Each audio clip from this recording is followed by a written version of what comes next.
Pak Prabowo ingin pertumbuhan dan pemerataan. Memang sudah berhasil ya negara kita membesarkan, memakmurkan rakyat, tapi rakyat yang mana yang dimakmurkannya? Itu rakyat yang ada di atas gitu kan. Jadi bagaimana dengan pengusaha-pengusaha kecil?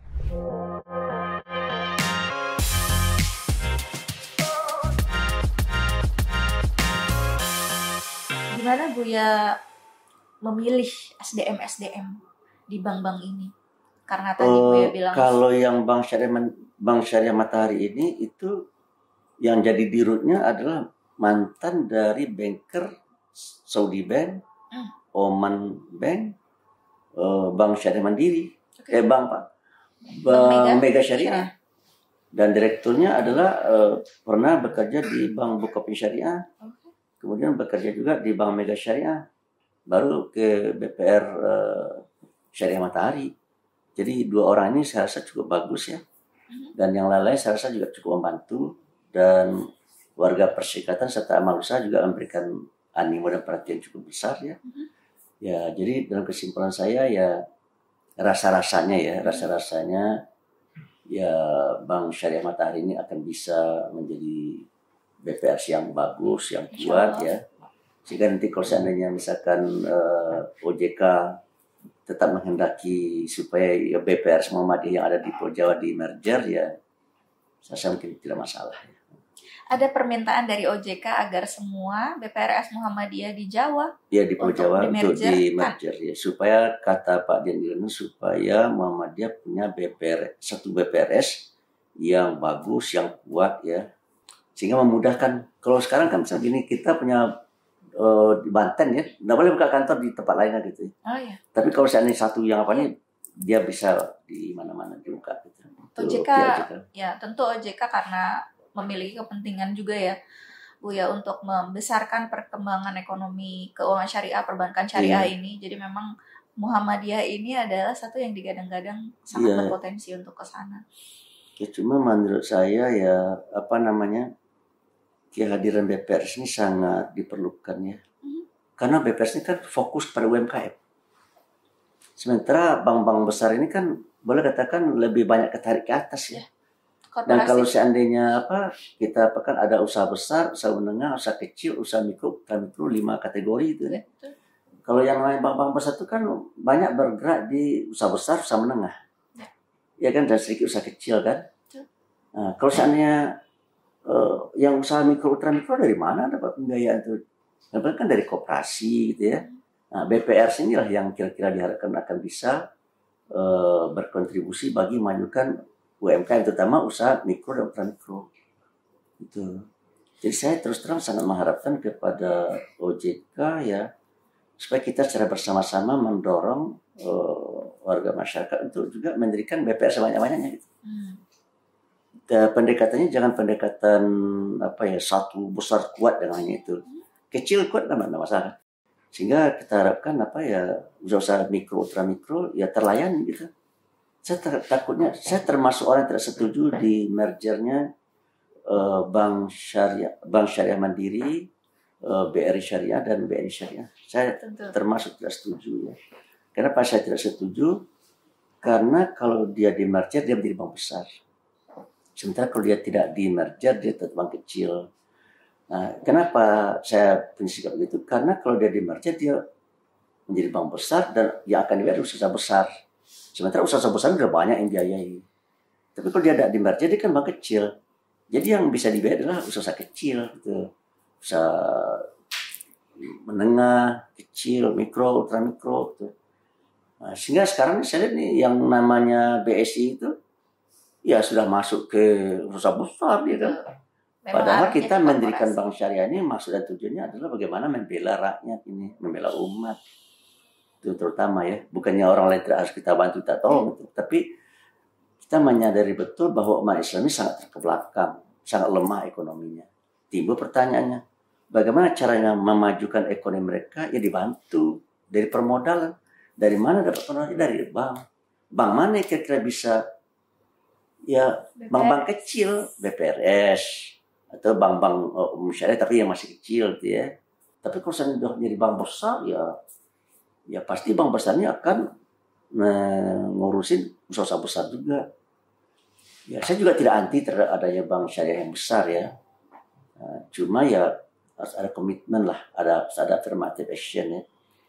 Hari ini OJK dan Bank Indonesia kan sudah membuat peraturan ya, bahwa bulan Juni tahun 2024 kredit strip pembiayaan kepada UMKM itu harus sudah mencapai 30%. Ya kan? Tuh, UMKM itu bersanya berapa? 99,99%. Usaha besar 0,01% ya. Jadi yang 0,01% dapat kucuran kredit dan pembiayaan dari dunia perbankan sekitar 76%. Sementara yang besarnya 99,99% itu dapat kucuran baru 24%. Pertanyaannya, adil nggak itu? Ya nggak adil lah. Kalau itu ekonomi kita berpihak kepada pihak atas, berpihak kepada usaha besar, dan kurang berpihak kepada usaha menengah, usaha kecil. Nah, oleh karena itu bagi saya yang terpikir ya semestinya bank-bank negara ini ya, tugas negara itu kan mensejahterakan rakyat ya. Iya. Ya itu kan rakyat yang sejahtera. Rakyat kita kan kayak piramid itu ya, atas, tengah, bawah. Kalau hari ini saya lihat yang disejahterakannya di atas, yang jumlahnya sedikit ya 0,01 ya. Semestinya yang disejahterakan juga yang di bawah gitu. Ya. Ternyata data empirik menunjukkan bahwa untuk UMKM hanya 20%. UMKM itu saya yakin juga tuh yang dapat adalah usaha menengah dan kecil. Ya. Usaha mikro, ultramikro saya tidak yakin. Ya, katanya ada. Salah seorang menteri bilang sama saya, oh itu sudah kita lakukan Buya banyak sekian triliun. Tapi maaf ya, karena saya bisa bergaul dengan orang paling atas, tapi juga bisa bergaul dengan bawah ya. Di bawah itu orang yang sangat pantas dibantu, dikasih pembiayaan, dapat pembiayaan. Jadi dalam kesimpulan saya ya, yang namanya usaha mikro dan ultramikro terus terang belum terurus oleh kita secara baik ya.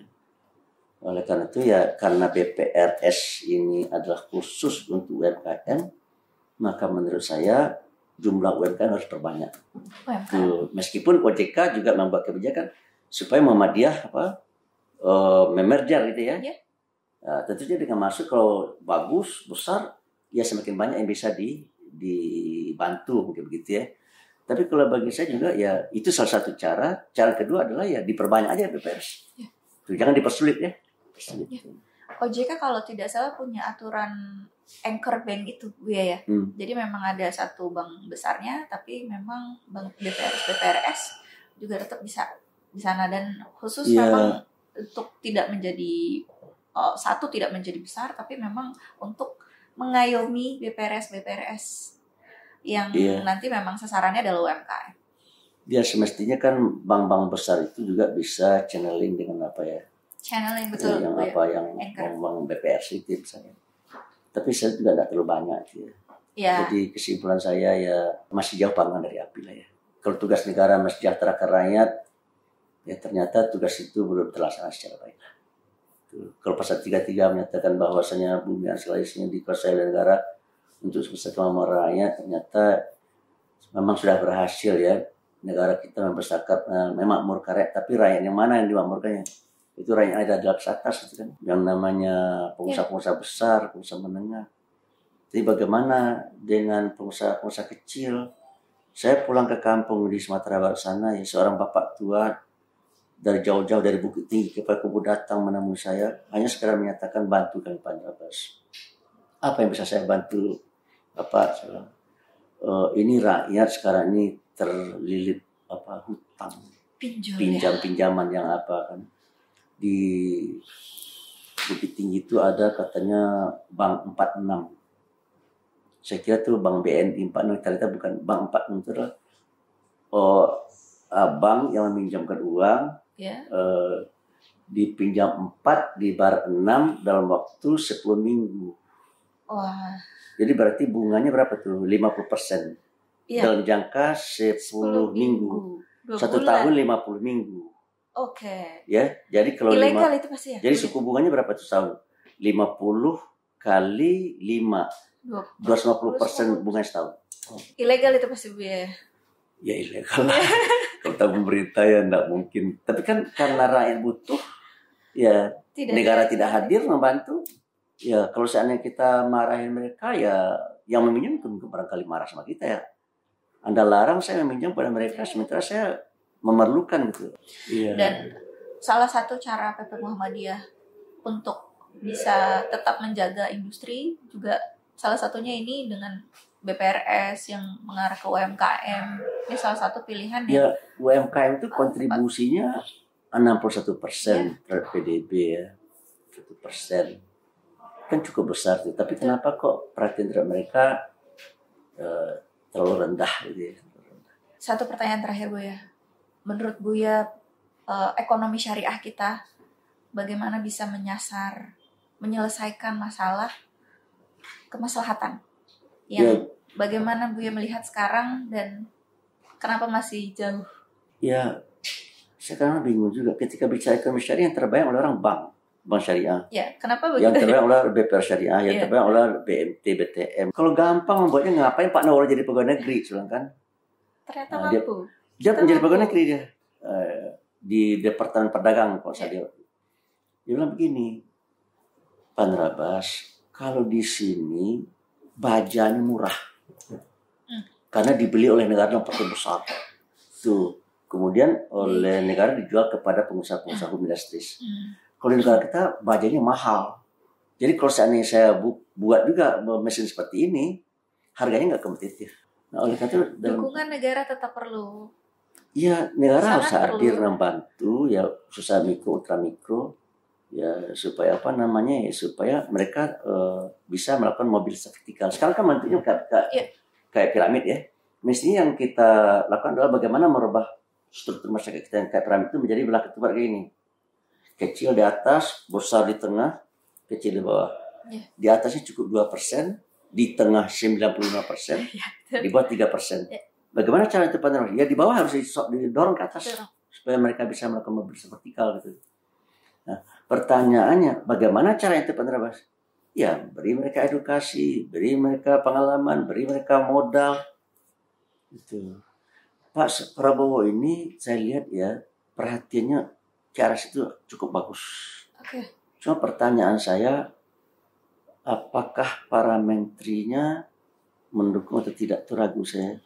Dikarenakan apa? Dikarenakan sistem ekonomi yang ada di kepalanya Pak Prabowo itu, kalau saya kasih nama, itu sistem ekonomi sosialisme. Sementara pembantu ini liberalisme kapitalisme. Itu bagaimana itu ya? Pak Prabowo ingin pertumbuhan dan pemerataan. Sementara liberalisme kapitalisme lebih cenderung kepada pertumbuhan. Nah, kalau seandainya yang dikejatuhannya pertumbuhan, ya pemerataannya tidak jalan, ya, stabilitas terganggu.